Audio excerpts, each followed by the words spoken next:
British Prime Minister David Cameron has called the riots pure criminality. Speaking after a meeting of the country's emergency committee, he promised that looters will face the full force of the law. Well, joining us live now is Gerard Batten, who's a member of the European Parliament. Thank you for joining us. Some 16,000 officers are expected tonight on the streets of London. Do you think that will be enough? Well, I think that the police have been outnumbered so far. This is pure criminality. I agree with David Cameron on that. And I think that the point has come where we have to call in the armed forces. What we're seeing now is chaos and chaotic criminality across the whole of London. It's not confined to one place, as when we've had riots in the past. For example, in Brixton in the 1980s. This is now spreading across the whole of London. Even my area in Ilford is rumoured to be targeted tonight. I've told my assistants to leave the office early, and people are battening down the hatches. Now, what we should do, in my view, is pull our troops back from these pointless wars in Afghanistan, in Iraq, where we should never have been in the first place. Their only function, as far as I can see, is to help make Tony Blair a multi-millionaire in the USA.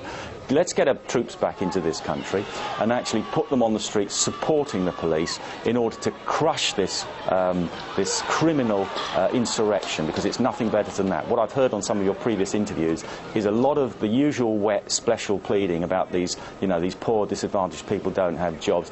There's jobs there if they wanted to do them. Most jobs now are filled by in pubs, in shops, in everywhere you go. They're filled by Eastern Europeans who are highly educated, who actually speak the language, and they're getting the jobs, and our own people are not getting them very often because they're not interested in education. They don't really want to work.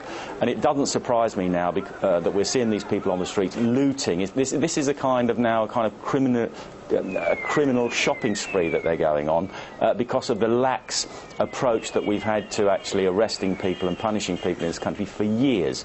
It's almost impossible to get arrested for something. If you're arrested, it's very difficult to actually get convicted, and if you're convicted, it's almost impossible to get a meaningful sentence. These people have nothing but contempt for the law, and you can see it in their faces. They're not even bothering to cover their faces up. They don't think anything's going to happen to them. There is a mechanism which we could use to deal with this, if you'd like me to elaborate on that. Well, I actually want to go back and talk about you saying that the armed forces need to be brought in. We're hearing that a senior London police officer says that it is possible that authorities will use plastic bullets to quell rioters. Why haven't water cannons, rubber bullets, tear gas, or even the armed forces been brought in yet? I think because the police force over the years have been debilitated by this culture of political correctness, where if people are out on the streets doing this, they must have some reason, the poor little dears, and you mustn't be nasty to them. And I think the police are kind of been hidebound by this for years. And I think this is what we're seeing it now. You can see images of the police now where they're under siege on the streets by these people. You've got women jumping from burning buildings to save their lives. I'm surprised that nobody's actually been burnt to death yet. And I think the time has come to get tough with this. We must crush this, otherwise it's going to get totally out of hand, and it will be a constantly reoccurring thing if we don't. They'll put the shops back together, they'll restock them, and then the criminals will come out again if we don't actually make it plain to these people that this will not be tolerated and it will be crushed. The first victim of the riots, a 26-year-old man, has died in hospital. Do you think that is just the beginning? Are we going to see more deaths?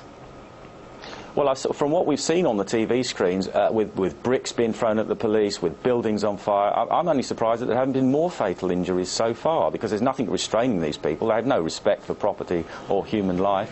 What do they care? If they wouldn't be burning buildings down wholesale if they actually cared whenever anybody was in them or not. How do they know where people are in? We've seen people who've lived above these shops in flats who've had to flee the buildings, evacuating in an emergency. I'm sure that wasn't done in an orderly fashion. These people are torching the buildings and they don't care who's in them.